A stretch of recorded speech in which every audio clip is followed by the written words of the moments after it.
கர்த்தராகிய இயேசு கிறிஸ்துவின் நாமத்திற்கு மகிமை உண்டாவதாக. கர்த்தருக்குள் பிரியமானவர்களே, ஆதியாகமம் 13:10-11 அப்பொழுது லோத்து தன் கண்களை ஏறெடுத்து பார்த்து, யோர்தான் நதிக்கு அருகான சமபூமி முழுவதும் நீர்வளம் பொருந்தினதாயிருக்க கண்டான். கர்த்தர் சோதோமையும் கொமோராவையும் அழிக்கும் முன்னே சோவாருக்கு போகும் வழி மட்டும் அது கர்த்தருடைய தோட்டத்தைப் போலவும் எகிப்து தேசத்தைப் போலவும் இருந்தது. அப்பொழுது லோத்து யோர்தானுக்கு அருகான சமபூமி முழுவதையும் தெரிந்து கொண்டு கிழக்கே பிரயாணப்பட்டு போனான். இப்படி அவர்கள் ஒருவரை ஒருவர் விட்டு பிரிந்தார்கள்னு வாசிக்கிறோம். தனக்கும் லோத்துவுக்கும் பிரச்சனை வந்துடக்கூடாதுன்றதுக்காக 2 பேரும் தனித்தனியாக வசிக்கிறதுன்ற முடிவுக்கு வந்துவிட்ட ஆபிராம் இடத்த லோத்துவையே தெரிந்து கொள்ள கொடுத்த வாய்ப்புக்கு பிறகு என்ன நடந்ததுன்றத இன்னைக்கு கவனிச்சு பார்ப்போம். தேசத்தை தெரிஞ்சு கொள்ள வாய்ப்பு கொடுக்கப்பட்டதும் ஏற்ற வாய்ப்பாக கருதி எந்த மறுப்பும் சொல்லாமல் உடனே அதை ஏற்றுக்கிட்டான். முதலாவது தெரிந்து கொள்ள கிடைச்ச வாய்ப்பை பயன்படுத்தி அவன் பார்வைக்கு மிக சிறப்பான இடத்த தெரிந்தெடுக்கிறான். அவன் தெரிஞ்சு கொண்ட இடம் கர்த்தருடைய தோட்டத்துக்கு ஒப்பாக வர்ணிக்கப்படுது. ஆமாம், அது ஏதேன் தோட்டம் போல ரொம்ப செழிப்பான வளமான இடமா இருந்ததுன்னு நம்ம வாசிக்கிறோம். அந்த இடத்த தேர்வு செஞ்சதுக்கு வெறும் செழிப்பும் வளமும் மட்டுமே காரணமாக இருந்துச்சு.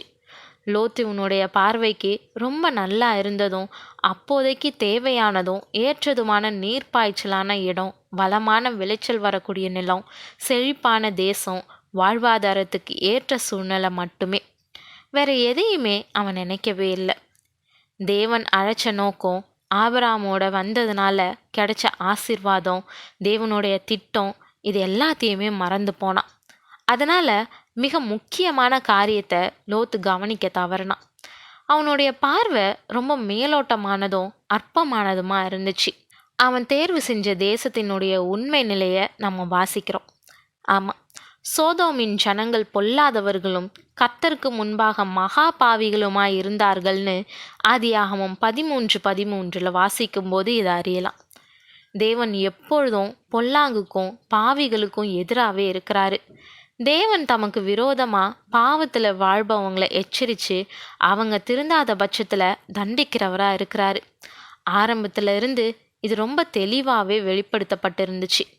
நம்ம வாசிக்கிறபடி சோதோம் ரொம்ப பொல்லாததாக இருந்துச்சு. இதை கவனிக்கவும் ஆராயவும் லோத்து தவறி இருந்தான். அதை பற்றியெல்லாம் அவன் பெருசாக கவலைப்பட்டதா தெரியல. சோதோமினுடைய மனுஷங்களையும் அதனுடைய பொல்லாங்கையும் ரொம்ப சாதாரணமாக எடை போட்டுட்டான். சோதோம்னால தான் மிகவும் பாதிப்புக்குள்ளாவதற்கு வாய்ப்பு உண்டுன்றதை கவனிக்காமல் முடிவெடுத்தான்றதை விட உடனடியாக பிரச்சனை இல்லாமல் தனியாக போய் நல்லா சோதோமில் வசிச்சிடணும்னு தீர்மானிச்சிட்டான். அவனுடைய இந்த பிரச்சனைக்கு தேவனை சந்தித்து ஆலோசனை கேட்க அவன் நினைக்கவே இல்லைன்றது உண்மை. ஆனால் ஆபிராமோ தேவன் மேலே நம்பிக்கையை வளர்த்து கொண்டதுனால அவருடைய வார்த்தைக்காக காத்திருந்தான்.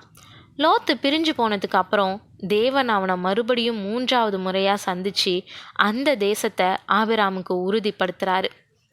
பிரியமானவர்களே, எந்த ஒரு முடிவையும் நாம் எடுக்கும் பொழுது எப்படி எடுக்கிறோம்? எந்த அடிப்படையில் ஒரு காரியத்தில் முடிவுக்கு வர்றோம்? மேலோட்டமாக நம்மளுடைய பார்வையில் நல்லா இருக்கிறது எல்லாம் தேவனுடைய பார்வையில் சரியில்லாமல் இருக்குன்றதை நிதானிக்கிறோமா?